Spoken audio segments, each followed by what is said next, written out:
like there's this whole debate in the church on do we use AI or do we not? And I think that's like the wrong debate to have. That's like debating, are we going to use email? We still don't understand. And listen, I'm not a technologist. I'm not a developer. So I'm learning all of this on the fly. We're literally sitting in a technological revolution, and the amount of change that is going to happen in the next 5 years, we literally legitimately cannot even comprehend it. And the pastoral ramifications of putting our head in the sand is completely unacceptable. We missed it with social media. Hey, my name is Michael Whittle. I am the founder of Pulpit AI, and we exist to help pastors, preachers, teachers, and churches repurpose sermon content to make formational content, discipleship content, and help build mini digital networks inside of their local congregations. So excited to share more about that. And this is my Faithly story.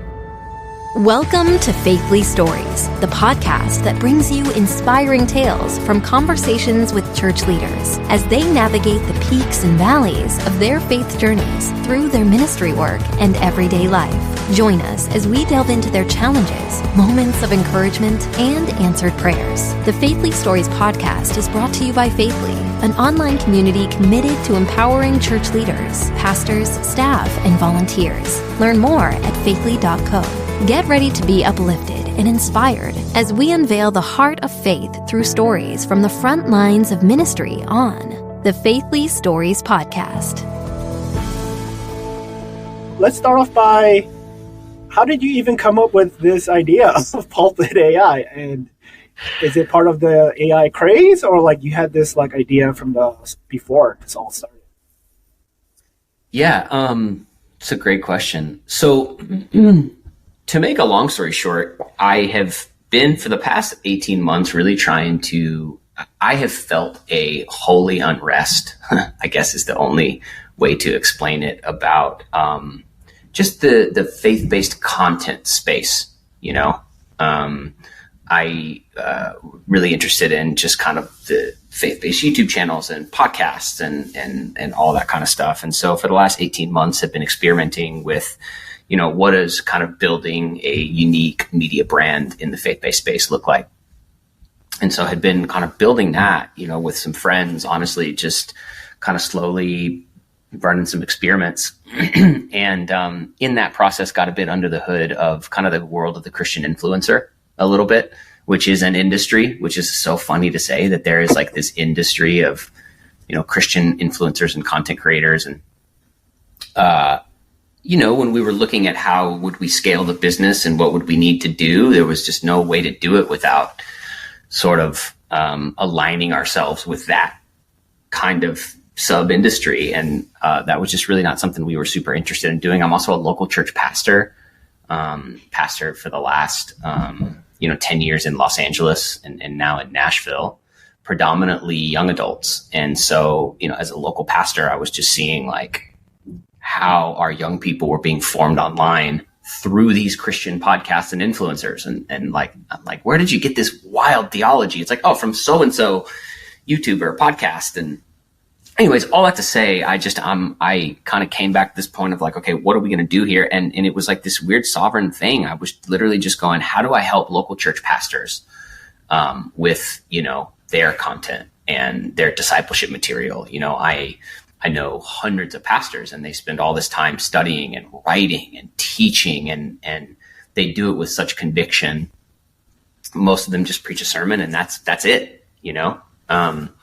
And it was this weird coincidence where I came across this piece of technology that I uploaded one of our podcast episodes to, and it was an episode that was, you know, rather theologically dense and pretty nuanced. And what it spit me back out in terms of like show notes and summaries and all of that stuff was just, it wasn't like what I was getting just like directly working with ChatGPT or whatever. And so I basically just reached out to a friend who's a developer, and I said, hey, if we could get the license to this API, could we build something around this? And it was literally going to be like this MVP that I was going to show to 15 people. And didn't even really think about like it being like the AI craze. I actually wasn't even thinking about AI being a part of it. And then I was like, what are we going to call this thing? And started playing around online. And it was when I bought the domain like pulpitai.com. I was like, this is going to be a part of that moment, but I just wasn't sure. Like I was so unaware of the way the Christian world was thinking about AI at the time. And anyways, that's kind of a long story short. We kind of spun up a little web app and as an MVP and showed it to a few people. And I put out a tweet about it and it kind of exploded and went, like viral on Twitter and sort of the weird Christian Twitter zeitgeist. And I thought, okay, maybe we have a business here. So it's honestly that was in June.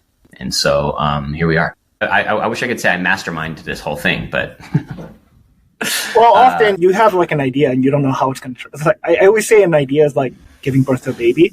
Yeah, like it sounds true. Good initially, but you have no idea how it's going to end up. Mm-hmm. Yeah, man.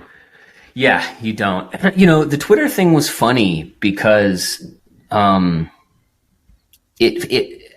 I guess I didn't think about it with the name and, our tagline on the first landing page we built was like supercharge your sermon. My background is in media and advertising. And so I just had fun with it. And, initially people thought that without reading what it did, people thought that it was going to write sermons for you, right? Like it was an AI sermon writer. And so funny enough, a couple like really big Twitter accounts like reposted it, kind of like dunking on it, and like saying like this is demonic, ew, like kind of just fully like just railing on it. And so it just took off.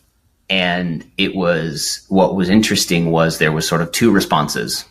There was the response from the Christian blogger, the seminary professor, the journalist, or the publisher who were like, we don't like this. And then there was the local church worker and pastor. Did they say why?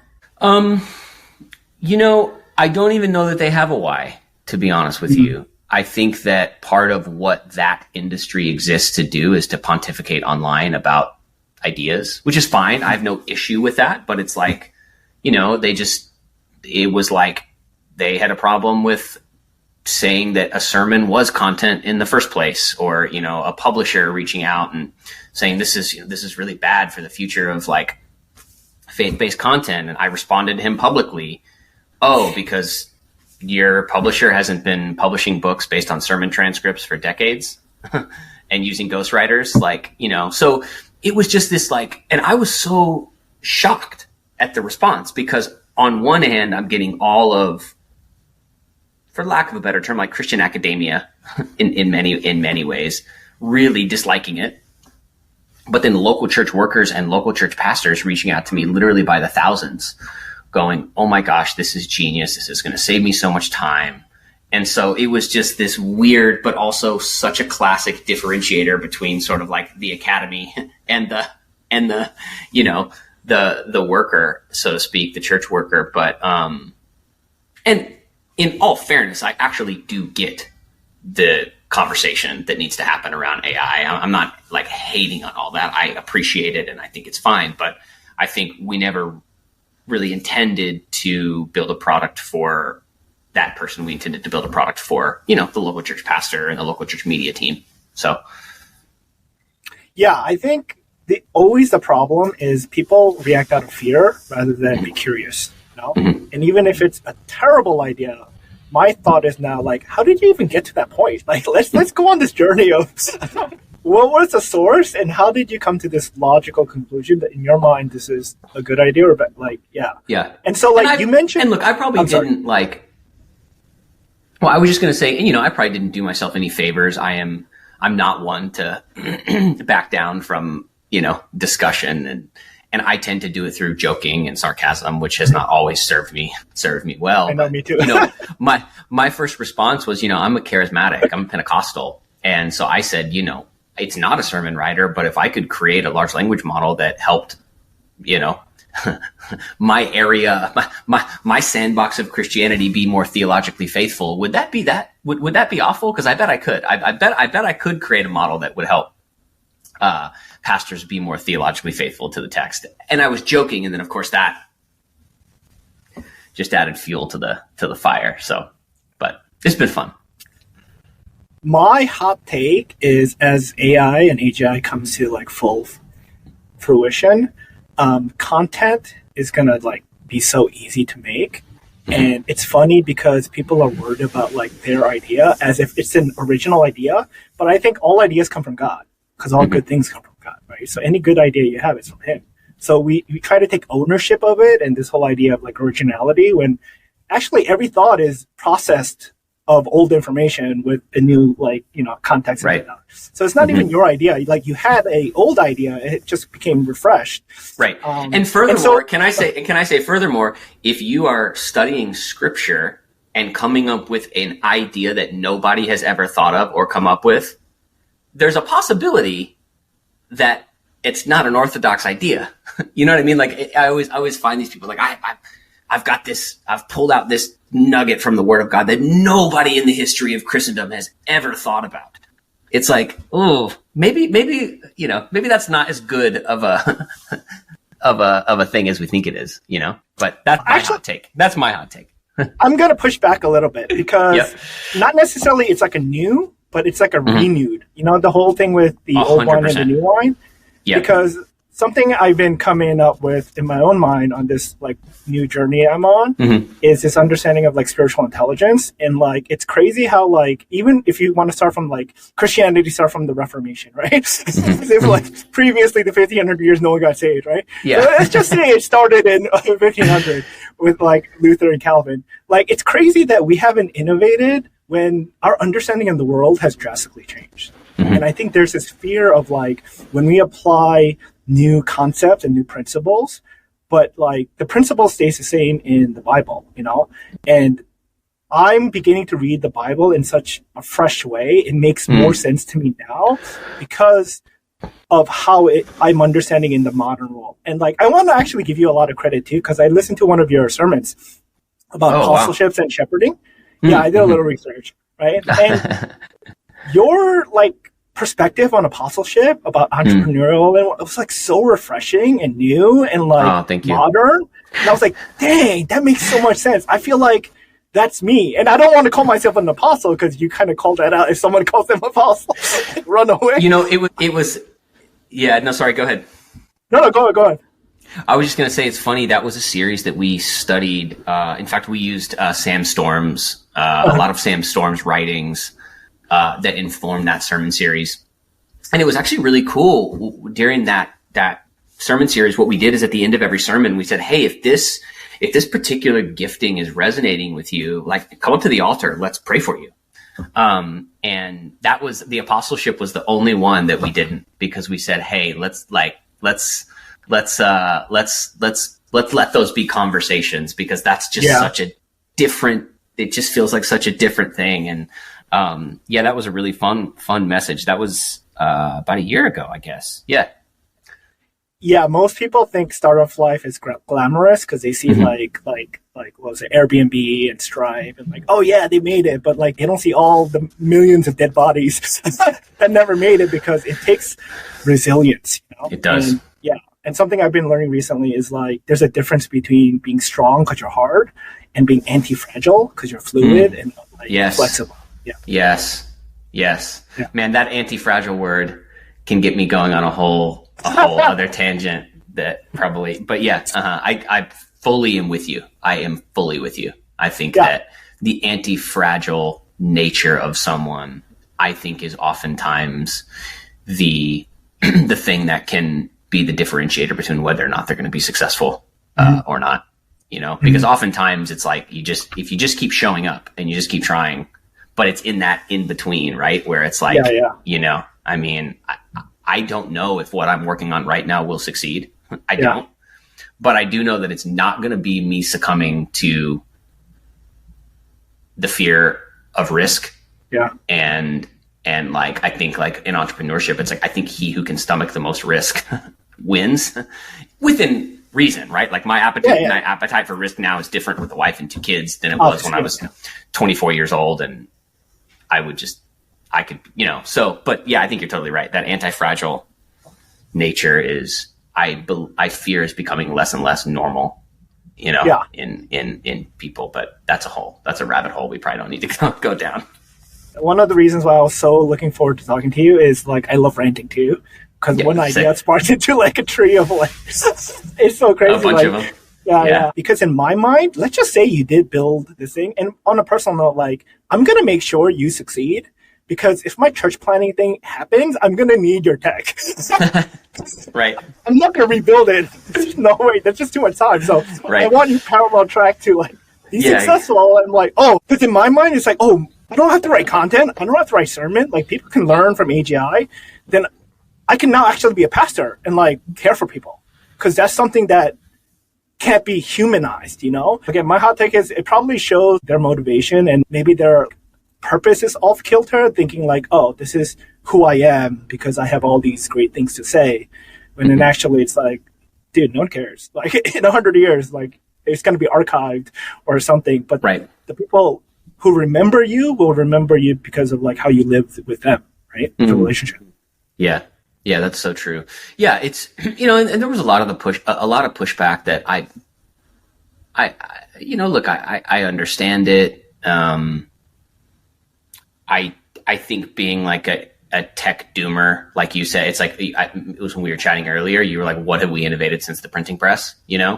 I think like being a doomer about all of this is like not going to serve the church well. I really don't. Mm-hmm.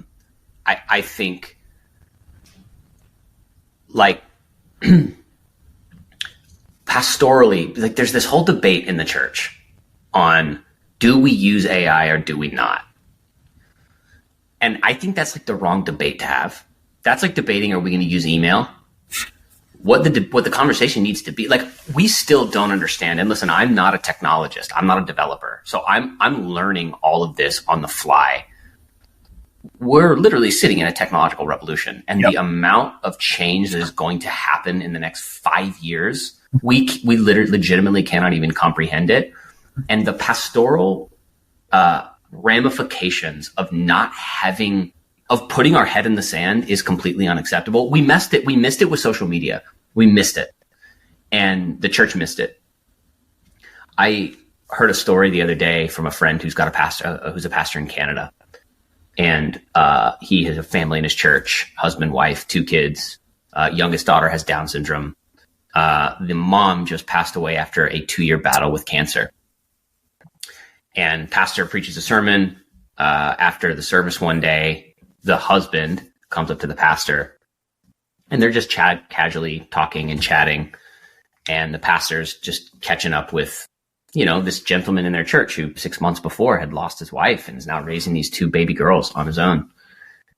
And this guy just starts to talk to the pastor about how he is taking all of the letters, all of the video, all of the audio, all of the voice memos from his late wife and has found a service online that's going to turn her into a bot that he can then put up on the TV so that the girls can have conversations with their mom. And he told me this story and I said, how do you pastor that? If you have no idea, like it, and if we think that is just happening in rare occurrences, man, that is like, we haven't even begun to understand the pastoral ramifications of how our people are going to, how their jobs are going to be upended, you name it. So anyways, I'm, as you just mentioned, I'm ranting, to put our heads in the sand and just say, oh my God, we're going to freak out over AI and content. Man, that is like, that's the equivalent of a church 15 years ago saying like, we'll never have a Facebook page, or actually it's even bigger than that. It's we will never use the internet,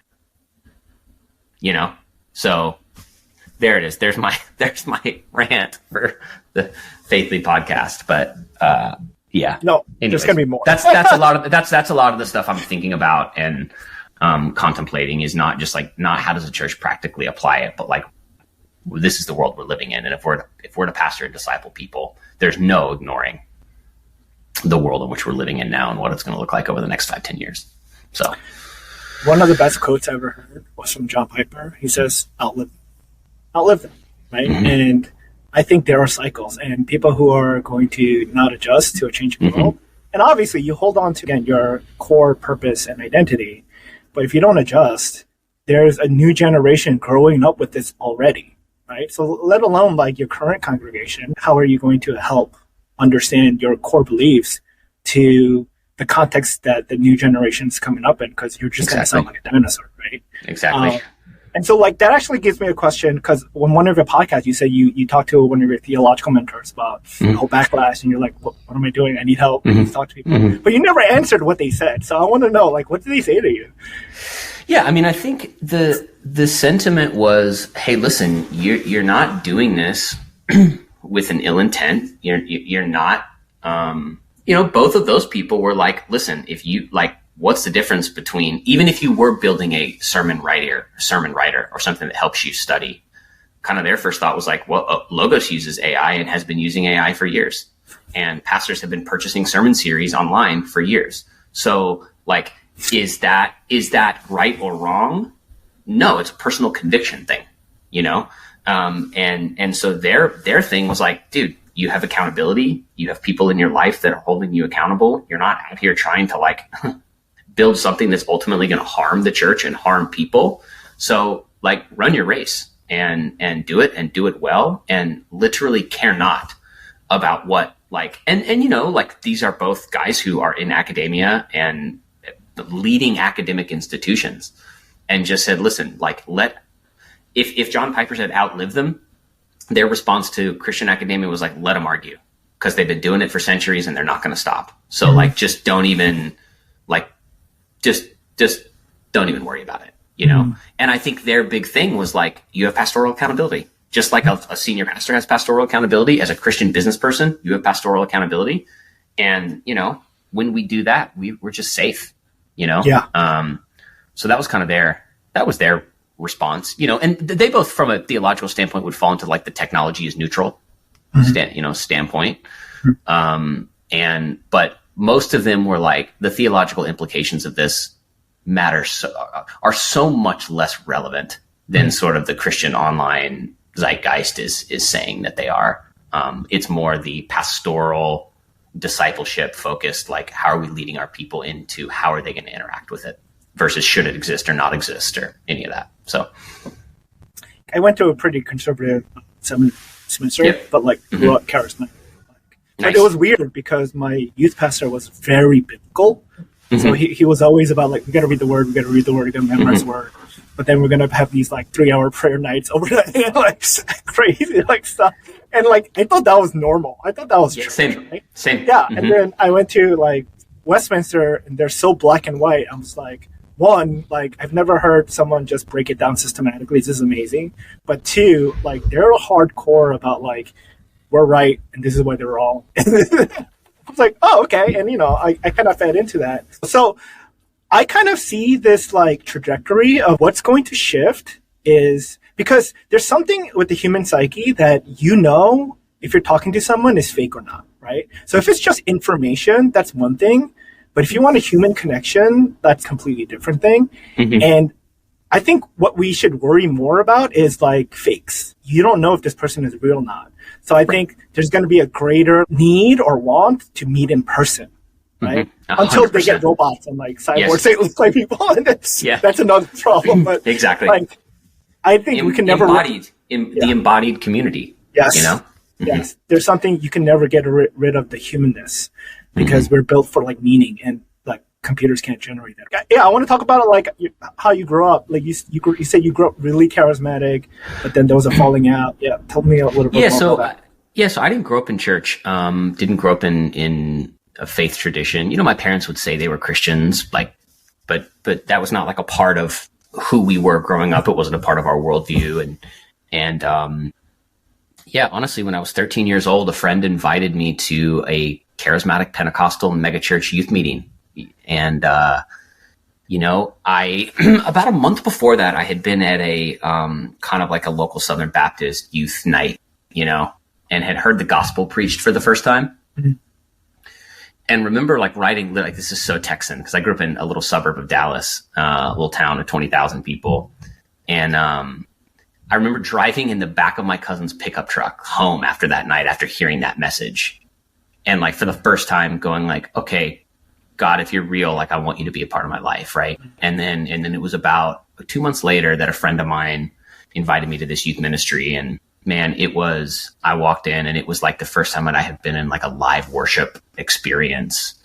And it was like it was like back in, I don't know if you remember, there was this era where they were calling youth ministries youth churches. And it was like, it was like the youth church movement. And there was 350 kids in there. And man, worship band was amazing. And man, God touched me in a profound way that night. And I felt the Holy Spirit. I still to this day, you could never tell me that like the hand of God, and man, from that night on, I dove in head first. It was everything to me. And it's funny, like I say that it's sort of like the charismatic Pentecostal tradition. It wasn't as crazy as a lot of them are, like looking back, like probably in my mid-20s, I was like, man, that was a circus. And now I sort of can look back with like a lot of appreciation and go, you know what, it actually was pretty balanced. It was sort of a mess theologically. And, ultimately became sort of prosperity gospel-y, which I actually think was like probably the most harmful part of it, not necessarily its charismatic expression, because it was a church that was birthed out of a prayer movement. And so it was very big on prayer. It was very big on the prophetic. It was very big on intercession, and moving in the gifts of the Holy Spirit. And man, I just did the Lord touch me like probably a handful of times from, between that night when I was 13 to when I graduated from high school. And, did ministry there and honestly learned so many beautiful things actually. And then, like any sort of big mega church stuff comes up and the leadership can either decide to handle it with integrity, or they can decide to, try and save face. And, so, it was a church that was falling apart at the seams behind the curtain, but really just from a leadership perspective. And so, when I was 22, 21, I was working at the church full time. I was in Bible college and I just woke up one day and I said, if this is what ministry is, I want nothing to do with it. And I quit and moved back in with my parents and, never ran from God, but definitely was like, all right, I'm done with this ministry thing. So that was kind of where that was sort of the genesis of all of that. And then I did, that summer after I, stepped out of ministry, I made a short film with a buddy of mine, and wrote a script and just fell in love with it and got actually an internship in New York City. An independent film was being made there. And I went out there to kind of help with that. And, I just caught the bug. And came back home and said, I'm moving to LA, and moved to Los Angeles, re-enrolled in film school after going to Bible college, enrolled in film school, got an internship at a film production company. And kind of just at the age of 22 was total 180. So that was, we need to talk because I have so many ideas, movies or short films because I'm a visual person, but just also I feel like there's a shift in culture right now too, with Disney falling apart and I know. And the Angel Studios kind of blowing up. There's a pocket now for a new way to tell an old story, right? 100%. And yep. Yeah, that's so exciting true. for me. Yeah. I think it's one of the most interesting, having just moved from LA to Nashville, it's apparent that the entertainment industry is crumbling. I mean, the old way of doing things is it's dead. And I've been in LA, I was in LA 14 years. And so I think that there is wide open spaces for people who are creating great film and television that isn't even necessarily faith-based, but like you say, is retelling an old story. People want it. So I agree with you 100%. 100%. And it's always the same cycle. There's a debt cycle. There's even in the Bible, in Judges and throughout history, where again, you start off trying to help people, getting feedback, but then you veer off course because now you're about profits. And then once you get comfortable and big, it's about these ideologies and what we stand for. And then you lose your audience. And all the audience wanted was, again, a connection. You cared. And so as long as the message is resonating, they'll keep coming back. But if they don't feel anything, why would they continue to pick you when there's other options. Like you said, we're living in like this revolutionary place, but not necessarily because of AI, but just because everything in culture is kind of getting flipped upside down. And I feel like there's so many opportunities for entrepreneurs to step up and be like, hey, I have this passion and I want to do this. And I know it resonates with people because every time I talk to them, they're like, oh, wow, that's great. 100%. Yeah, tell me about like your entrepreneurial journey. Man, okay, so it's been crazy. It's one of those things where I got baptized by fire into the world of entrepreneurship. So I was working at this independent film company. It was 2000, maybe 11, I guess, maybe 2010, back half of 2010, beginning of 2011. And the independent, I didn't know it because I was just a kid, really, but the independent film as a business model was it had been collapsing, right? For, maybe 4 or 5 years at that point. There was just not a market for it. The company I was working for lost its funding. I lost my job. And it's funny to even call it a job. It was a glorified internship. I think I was taking like $250 a week, It's like, but that's LA for you. That's Hollywood. So, I kind of like, me and my roommate kind of tried to sort of build this little production company. We were like making music videos and like random brand stuff, but like it just, again, you can't make a living. You could make a living doing that. And I got a call one day from a buddy and he said, hey, who was doing media sales at this company that owned the majority of like the taxi top inventory in New York City and was building some like interactive digital networks inside of all the black cars in New York City. And then had a big experiential division. And he called me and he said, hey, the company's based out of New York, but the CEO lives in LA. And there's like a small team here of about 12 people. And the CEO's assistant just quit. And if you can get up here today, I bet I can get you this job. Oh, wow. And so I literally went up and I met this guy's name's Lawrence Hallier, who to this day is still, he's not a believer. And in fact, we still love to debate about, he's a staunch atheist and I'm a Christian. And some of our best conversations have been about that. But man, he introduced me into the world of entrepreneurship. So he was the guy who reinvented the taxi top. So he came up, he was building a printing company in the 90s. One of his clients in San Francisco, who was a taxi top company, couldn't pay their bill. And so Lawrence said, listen, give me your company, we'll call it a deal. The guy was like, I want out anyway. And at the time, taxi tops were these gross, cone shaped advertisements that basically it was adult nightclubs and cigarettes and, really, kind of alternative lifestyle stuff that was being promoted on them. And he said, okay, I'll take your company. And he redesigned the taxi top and, built a company and owned, 80% of the taxi top inventory in the United States and ended up selling that to Verifone, or was it Clear Channel? I think it was Clear Channel. And the minute his non-compete was up, he went and he re-signed all those taxi leases and he started building the company again. And so I came in, he hired me as a personal assistant, and he was transitioning from building out-of-home media networks to these sort of like interactive digital networks that were all centered around transportation. So over the course of 7 years, I helped them launch 7 businesses. We built interactive digital networks inside of all the taxi cabs in Las Vegas, and in black cars in New York City, Singapore, Macau. And so I just honestly got a front row seat.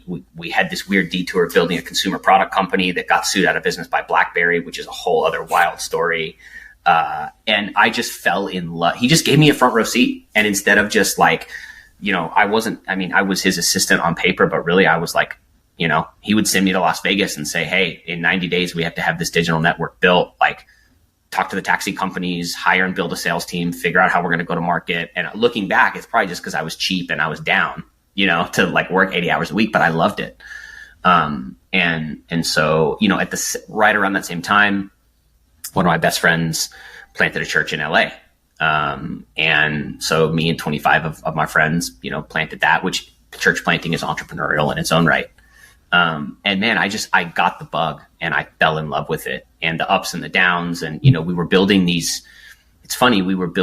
transportation based companies when Uber and Lyft was like kind of really taking off. And so I had a front row seat to like, the industries that Uber and Lyft absolutely changed and crushed. So it's like, yeah, I got baptized, and I feel like I got like a decade's worth of like business and entrepreneurship school over the course of 7 or 8 years. And yeah, man, just got the bug and loved it and have been chasing it ever since. It's just, it's a blast. So that's kind of that's like the short, I guess, the long, short version of where that started.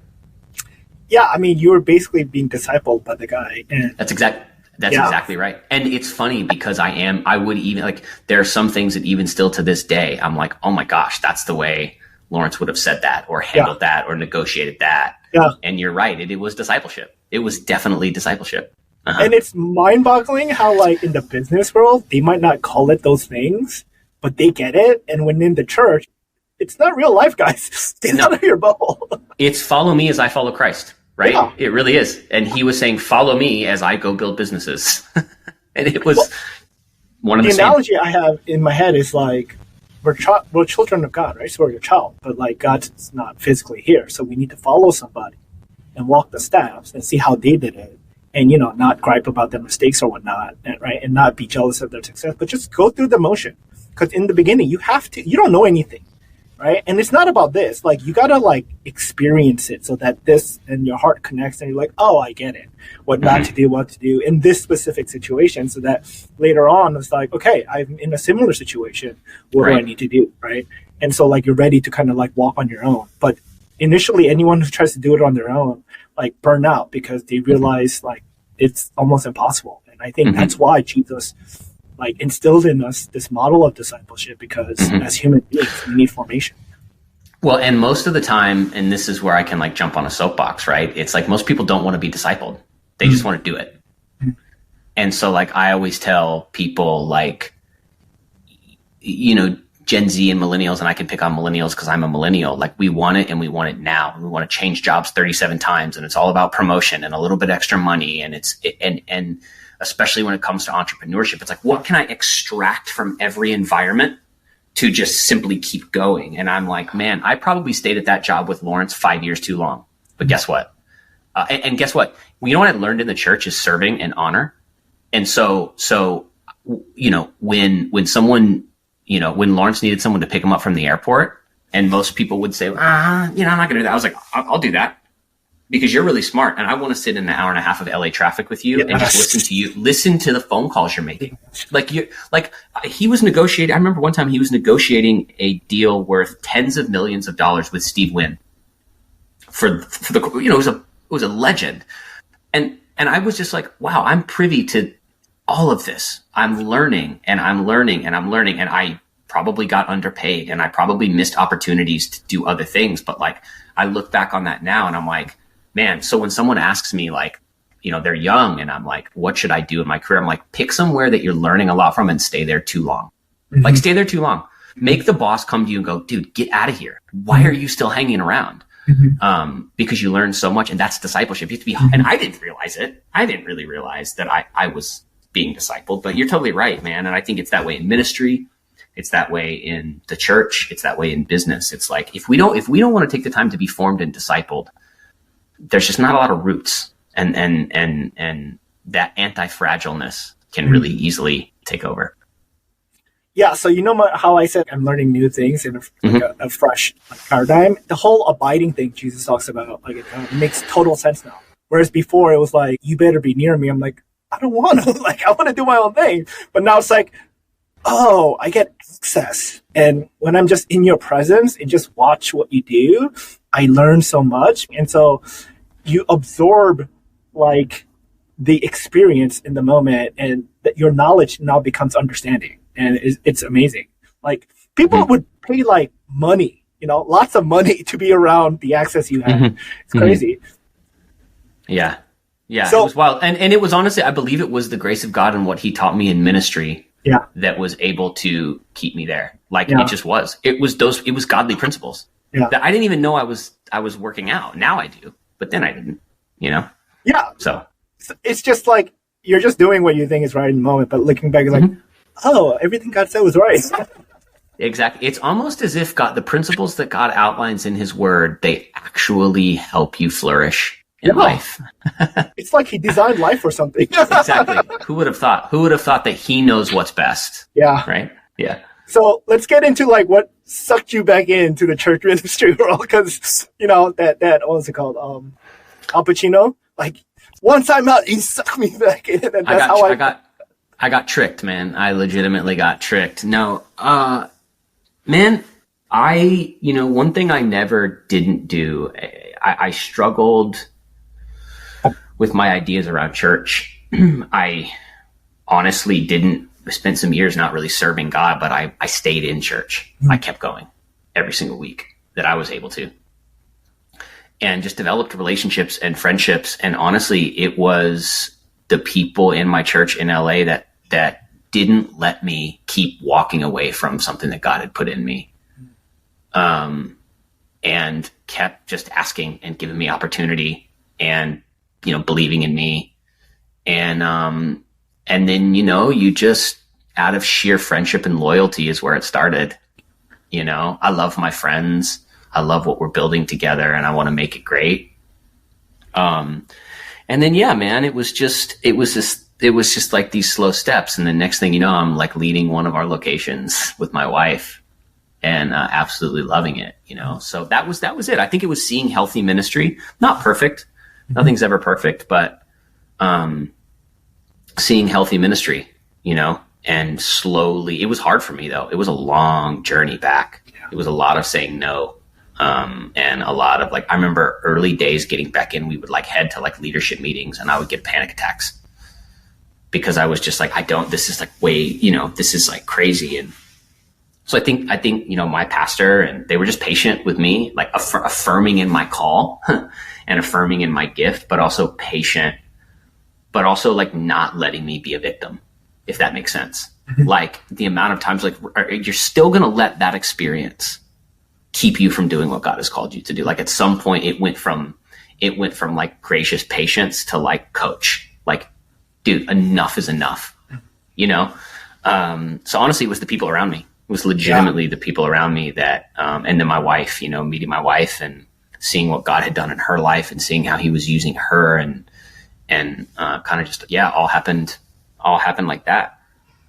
Yeah. Something I'm realizing more and more recently is it's so easy to give up when you feel like you're not connected to anyone or you have no consequences, but when you're surrounded by people that actually care about you, and it's much less about you care about them, but you care that they care about you, and you're like, damn it.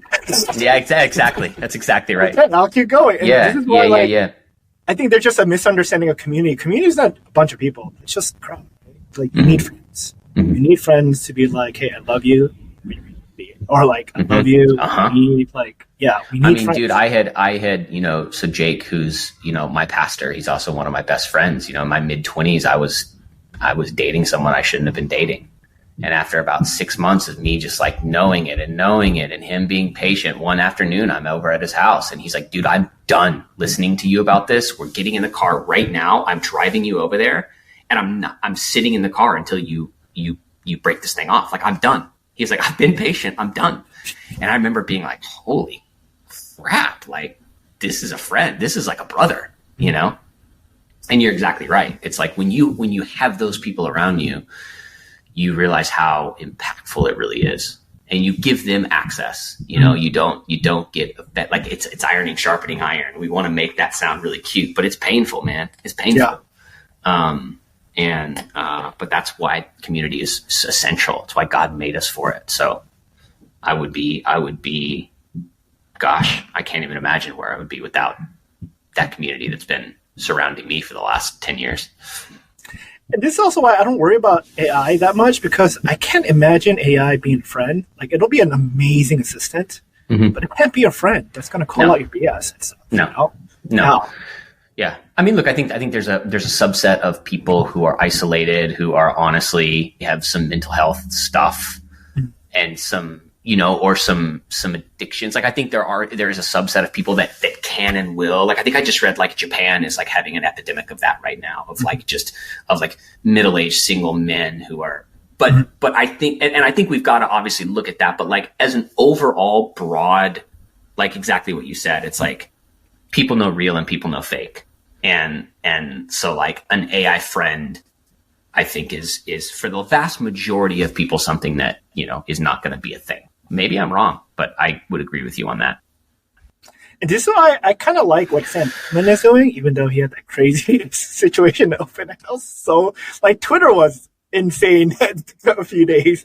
But can you imagine being a developer at OpenAI and holding millions of dollars in warrants that you are just about to be able to like liquidate? Like you've already bought your second home in your head. Like, you know what I mean? And all of a sudden it's like, wait a minute, is this going to happen or is this not going to happen? What a wild. Well, it's like a season of Succession all wrapped up in one weekend. Yeah, that's another conversation. People don't realize your stock means nothing until you IPO or you get like bought, and it's just pieces of paper. So he's like saying like this is why we like ship like a not so great product and we're iterating with the public because we want to have conversations. And people who are concerned about this, instead of railing on your soapbox, join the conversation. People want to listen to you. You have a perspective that might be valuable, but don't be aggressive about it. Explain your logic, right? Like we want to understand and make this safe. So exactly. Yeah. Exactly. Yeah. It's a wild, man. That's just a whole other, all the stuff around AI right now and what it can do and what it can't do and the understandings and the misunderstandings. It's the Wild West. It's literally the Wild West right now. But as Christians, like I have to remind people all the time, and I need to remind myself too, but we have a safety net. Jesus, like we already know the end. It's in Revelation. So until Revelation, and if people actually read Revelation, I've been reading that a lot lately just because of the whole AGI thing. Because I think the beast is actually AGI. But, that's another story. But like there's like wild things. Things get really bad. And I think that's just a natural progression of human nature without God's grace. Yeah, the world is going to get more chaotic and the church is going to get brighter. Yes, that's the thing. That to me is in if we talk about sort of the theology around the book of Revelation, there's so many questions and so many perspectives and all this kind of stuff, right? But I think if it's like, the church is going to get brighter. The world's going to get crazier. The church, that doesn't mean it's going to be easier. It doesn't mean it's going to be easy, but it means it's going to get brighter, And it's funny because even in human history, like Christianity exploded under persecution and suffering. And I think us in the West, like we have a luxury of being in this country that we have all these freedoms, The church is built in a climate of war. And I don't mean that in I mean that, theoretically, like it is built, it like you just said, it has gained its most ground. It has advanced.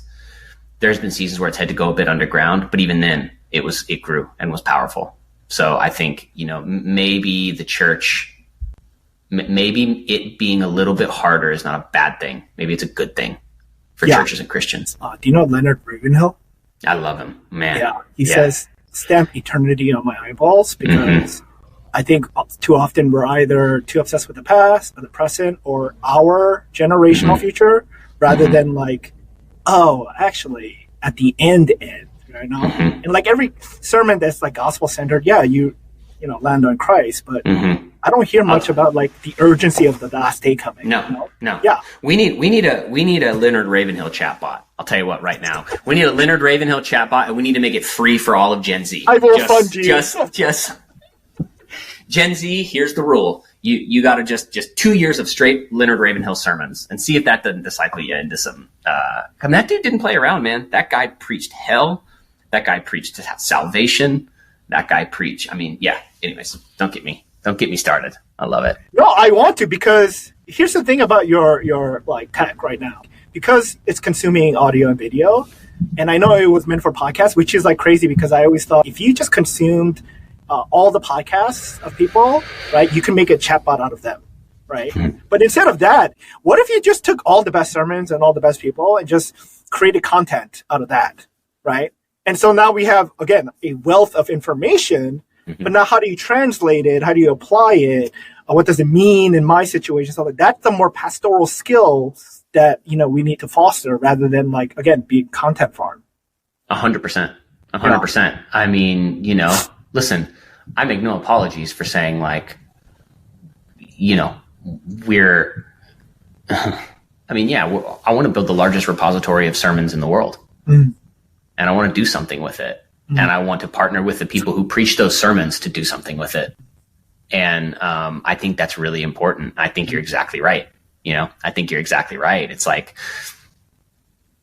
we haven't even begun to understand what we can do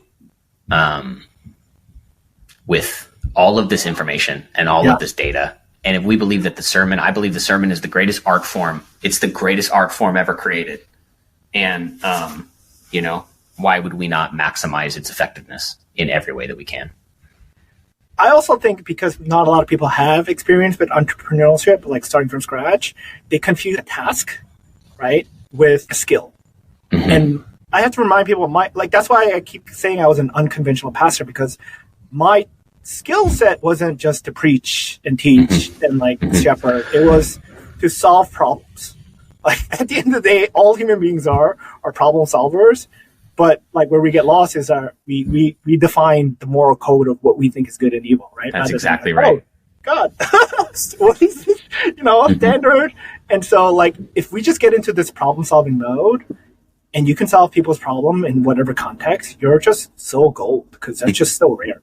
Yeah. Absolutely. And so I actually want to ask you, what is your ministry of philosophy? Because I know you're really big on the local church, which I love. Again, researching you, I was just like, man, this is like my twin brother right now. Just a lot of things that are happening, right? I gotta be best friends with this guy. Yeah, man. My ministry philosophy, man, that's changed a lot over the years. Yeah, so, it's kind of funny, right? So, I sort of, it's funny, I was talking to a guy yesterday, and I said, it's funny, and I don't know what the reason is, but for whatever reason in God's sovereignty, he has, over the course of my life, put me in very close proximity with very successful men, who, for whatever reason, like having me around and want to teach me things.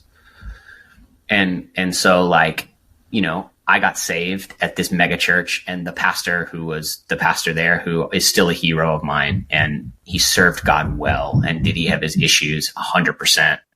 He also had a massive stroke in 1999 that I don't think that messed with a lot of stuff. So he's still an amazing guy, faithful, made some bad decisions, but is an amazing man. Right. But I had a front row seat to a church that went from nothing to 7,000 people like that, who had weekly television shows worldwide, and he oversaw 6,000 churches. And so I saw the mega church growth engine really up close as my introduction into ministry. And then, pushed that against starting a church with 25 people in the Koreatown neighborhood of LA. And then growing. We grew to 4 locations in, 5 years or something like that. And we were growing and then thinking, I'm here going, man, I'm a great pastor. I can grow a church, and I can get a bunch of young, cool people in LA involved and giving and serving and leading groups. And then COVID hit.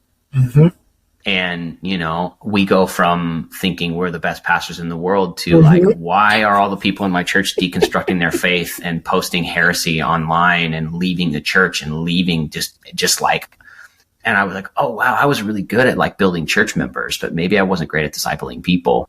Yeah. And so I want the church to grow. I want the church to be big and bold and creative and beautiful. But I think my ministry philosophy has become a lot more local, a lot more discipleship focused. And honestly, man, simple, word and spirit. Are we teaching people the gifts of the Spirit and how to commune with the Spirit? Are we teaching them the Bible, right? Do they understand the Scripture? And are we teaching them how important community is? And that's the philosophy now. It's just word, spirit, discipleship. And, if it grows, it grows. I think what we run the risk of coming out of sort of the boomer, seeker sensitive megachurch model that was attractional. And I talk to a lot of young guys all the time who are planting churches. And it's we also can't forget to be missional. We also can't forget that the gospel does need to expand, and we do want our neighbors and coworkers to get saved and planted in a local church. And so I think I think that's going to be the challenge of the next 10 years of this generation of church planters, is keeping big missional focus while also being very super, focused discipleship. It's just reorienting. I think church is not the evangelism engine, right? The number one reason we do church is to glorify God and to edify the saints and then to reach the world in that order. And so I think I guess maybe that's my ministry philosophy is like, what does church exist to do? First of all, glorify God and worship him. And our worship songs we sing should reflect that. Our sermons that we preach are first and foremost to glorify God, and then to edify the saints, and then to reach the world. So I think if you're doing it in that order, at least that's my ministry philosophy. Yeah, I don't know if that makes sense or not, but to me, it's so much simpler than we make it out to be. No, I love that you said simplicity. Like I bought the domain thesimplegospel.org. I love that. Because it's funny, because even my own journey, he did not send me to successful people. He sent me to disaster. My senior pastor, the last full-time job I had, he said I was a parish trooper. He just put me in crazy situations and I would just revamp it. That's a gift, man. That's a gift. Yeah, it sucks. But here's the thing. So it helped me with boot camp too, because coding, honestly, anyone who went to Westminster, Hebrew to winter, intensive, is mind-boggling hard. I bet. Coding was harder because you have to reframe your understanding in a logical way, and it was just so hard because I just didn't think that way. And honestly, the only way you can get into one of the FANG companies if you do data structures, you understand how things work, and then they test you, right? And you think these are so stupid. You never use this in real life in code ever, right? It's just complete conceptual. And then once you get more advanced, you're like, oh, actually, you see these patterns everywhere, right? And so this whole idea with the whole my spiritual intelligence idea is there are patterns in the Bible that are matching with how the universe works, right? And when you understand that one thing, now you can build this logical tree of oh, this means this means this means this. And all this to say, I feel because of the Renaissance and the rational movement, we always thought oh, you need to have information and memorize everything so that you're prepared for every situation. But again, in entrepreneurship, you have no idea what's coming. So you better have core principles that apply to any context so that when you're there, you're okay, what's most important to us? These things. Okay. Now that we believe in these things, how does this connect to a solution? And that's it freed me from having to remember everything. So as long as, again, I had just very simple patterns and core principles from, and I think that's all wisdom is, right? And then people are amazed by oh, how did you say it? I'm I'm going to completely be honest. I'm really dumb. I'm not smart. The only thing I have is just I just remembered the pathway of this is the principle and this is how I understand it. And it just sounds good. So I love this. Yeah, that's great, man. That's so cool. I love it. Can you get into your panic attacks a little bit? Absolutely. Yeah, sure. Did you always have them, or it was just a ministry, and how did you deal with it? Man, that's a great question. So I had my first panic attack when I was 8 years old. Oh, wow. So my father, as far back as we know in the dad side of my family, the men have struggled with either severe depression or severe anxiety. And so thankfully I had a dad when I was 8 and had a panic attack for the first time at school. He knew what was happening. You know what I mean? And it was weird because that would have been 1994, 95. I think I was in the 4th grade. And now the beauty of a dad, the beauty of a family knowing how to deal with that, also just means you automatically deal with it the way they did. So, I was on Prozac when I was 9. Oh, wow. And Klonopin when I was 9. So think about that. That was the solution. And, had been on and off medication for most of my life. And I never had any the crazy horror stories you hear with people about that. It just, honestly, it worked and helped, at the level that I used it. So all that to say, it's basically been like this. It would go years without anything, and then all of a sudden it would come back again. Even as of late, it's funny. You mentioned listening to me my sermon, that was the last sermon I've preached because I started getting panic attacks while preaching. And I've preached thousands of sermons, hundreds and hundreds of sermons. And for whatever reason, and there would always be like hints of that, but not in any way. And, it got to the place about a year ago where I just said, okay, I got to take a break because it's literally so miserable. And I'm actually not even clearly articulating what it was I want to clearly articulate. Like, it's funny if you talk about that message you're talking about, I pretty much just read off of an iPad because the whole time I'm literally like, I'm going to faint at any moment, and I tried everything. I mean, I stood up in front of the church and I said, hey, if I'm up here, I'm probably, and so I'm actually right now currently in the process of, we just moved. So I'm trying to find someone to go see, because I think I know what causes them, at least the preaching part of them. But that's the only part of my life now that I have panic attacks or really any kind of anxiety at all. I think I've like really over the years done everything I can to try and like deal with the problem before it creeps back up again. So what causes it? So it's been a long time. It's been a long journey. So the sort of like general anxiety, I have, diagnosed like general anxiety disorder, right? So that was like kind of the struggle my whole life. Now the specific panic attack thing attached to preaching goes back to, and it's funny, it took me a long time to over like some therapy actually remembering this moment. But when I was 20 years old, I was leading a young adult ministry at my church. And when you like, it's funny, I've actually never told anyone this. So this is funny to even be talking about this, but I love it.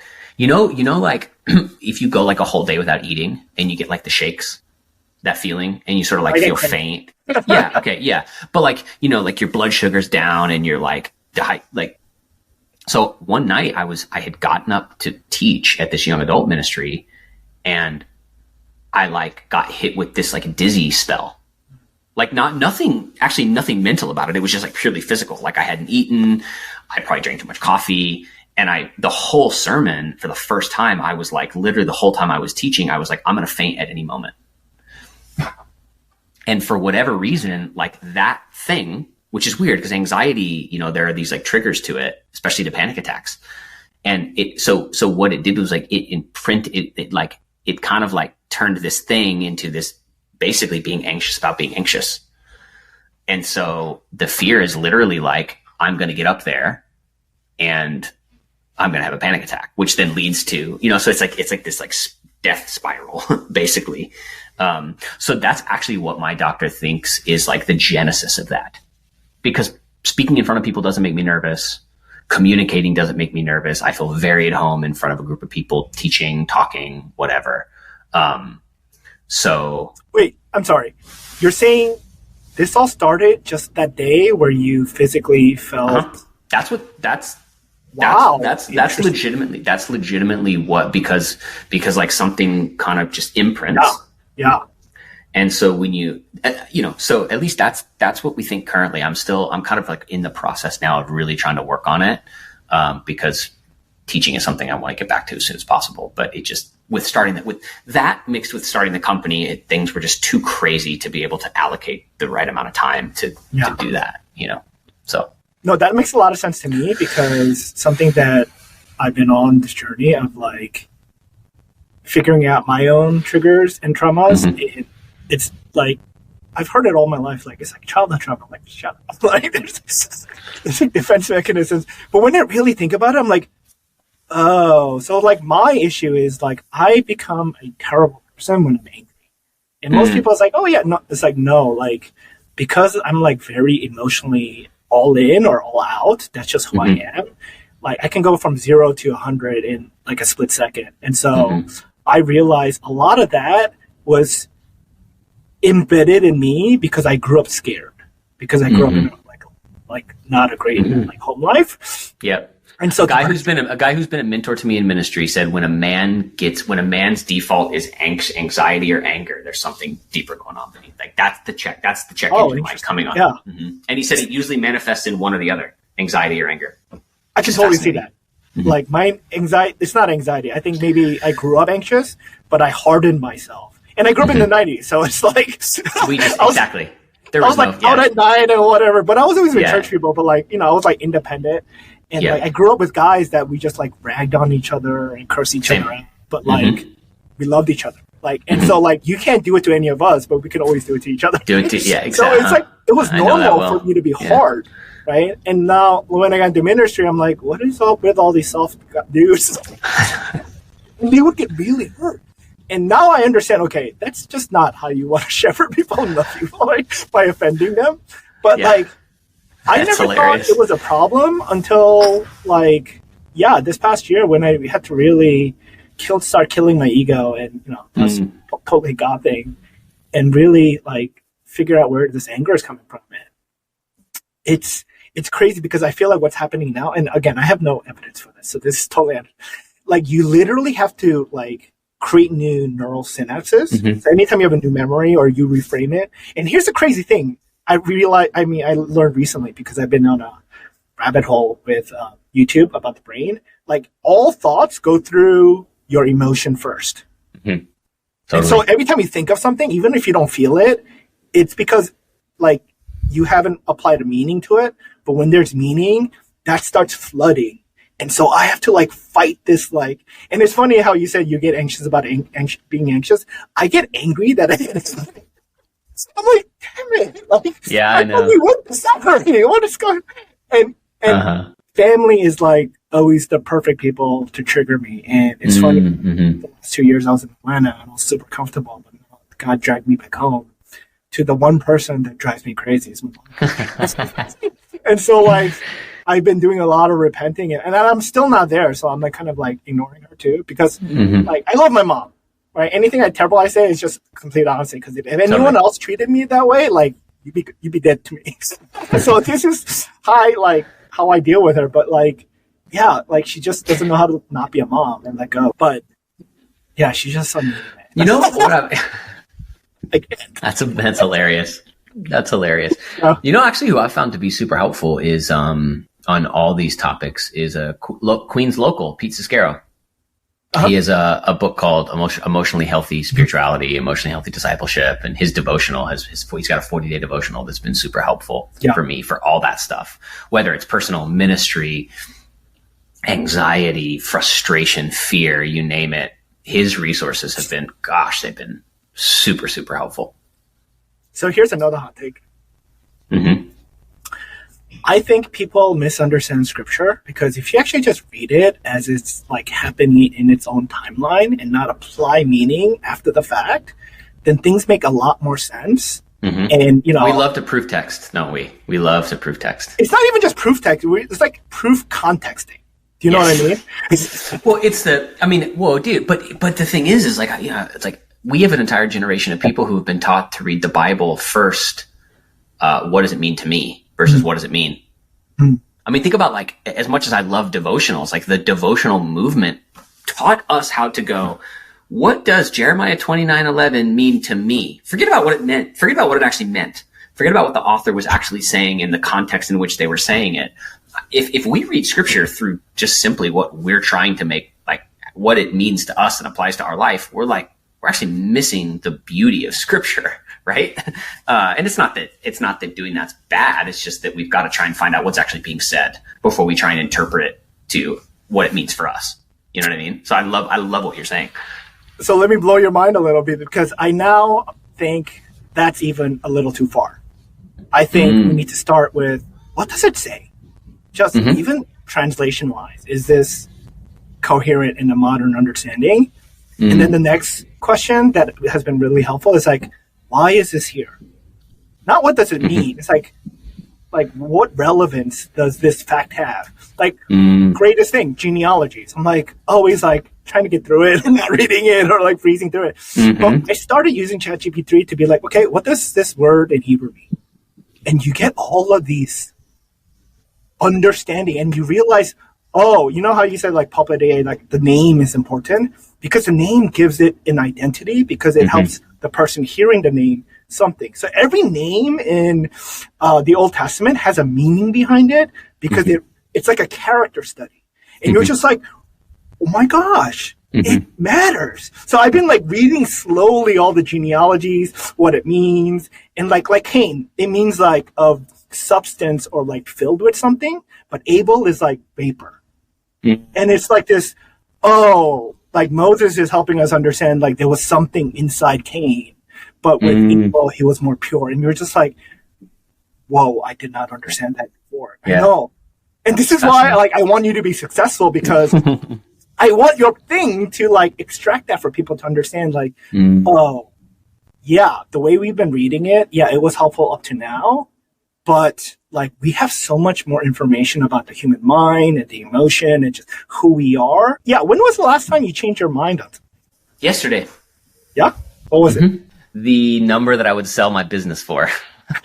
Did it go up or down? It went up. Yeah. It went up. So like what led you to change your mind? Like what new information did you have to be like, oh, make you reconsider? Part of it was spiritual, part of it was practical. So, I mentioned that my daughter was born and we had some serious health problems with her. So she was born, she was fine. We brought her home. 2 days after having her home, she woke up and she was projectile vomiting green. So we rushed her back to the hospital and she had intestinal malrotation. So her intestines had twisted around on each other 3 times. And this was kind of right in the midst of this business kind of blowing up. And, when you have momentum like that, people were hitting us up and they were wanting to invest and you should go this route or go that route or do this or do that. And, and so my daughter's in the NICU and after the surgery, we knew she was going to be fine, but she was in the NICU for 9 days. And, when you're a new dad and you're trying to figure out what it means to be a dad and a husband, for me anyways, I went into like protection and safety mode. And so in my mind, what I didn't realize is I had gone from like, I actually want to build something that changed the world to I need to provide for my family. What's the quickest way for me to do that? And it caused me to frankly waste a bunch of time, negotiating with people who wanted to invest in our company that had I not been in the midst of that, I literally would have had one meeting and said, great people, not the right partner. Not aligned visions, but stability. At the same time, we've since launched the product and I'm actually seeing that our vision for the product continues to grow and innovate and iterate. And I'm going, oh, wow. Okay. Yeah. We don't just have like a content repurposing tool.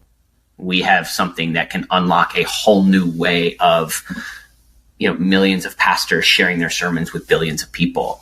And so, yeah, it was part business, part internal, and then honestly, just part reaffirmation of a calling of like, am I sure this is going to be successful? No, but I know that God asked me to build it. So I also just have to leave success up to him and not try and make sense of it in my own intellect, if that makes sense. And that, right? It's tough in the world of tech and startups. Like it's all about information and new information and changing this. And what about this? And what's the market and all this kind of stuff. And it's like, it can be really easy to get caught up in that. So, the AI space is a crazy place to build because you're changing your mind all the time. And, when OpenAI Dev Day comes and people that are interested in investing in your company go, wait a minute. What's the platform risk and what about this and what about that? So you're constantly having to go like this. And I think just even yesterday I was talking to a brilliant guy and he just asked me that question. Why are you building this and what's the number you sell for? And as I started to talk it out, it was like this part of me came back of like, no, this is a vision. And I got to remind myself how I was thinking about this when I first built it, not like in the midst of this. So, yeah, I don't know if that's the kind of answer you were looking for. But yeah, that was perfect because that like clearly resonates because I think people confuse truth and ideas. Ideas are constantly changing and iterating, right? But a truth, and I don't mean like an absolute, like yes, there's objective truth, but like an unchanging thing that is timeless. Right? Yes. And something that is timeless is just human nature. And that's how human beings... Because if you really think about it on a very simple level, everything in the world is made up.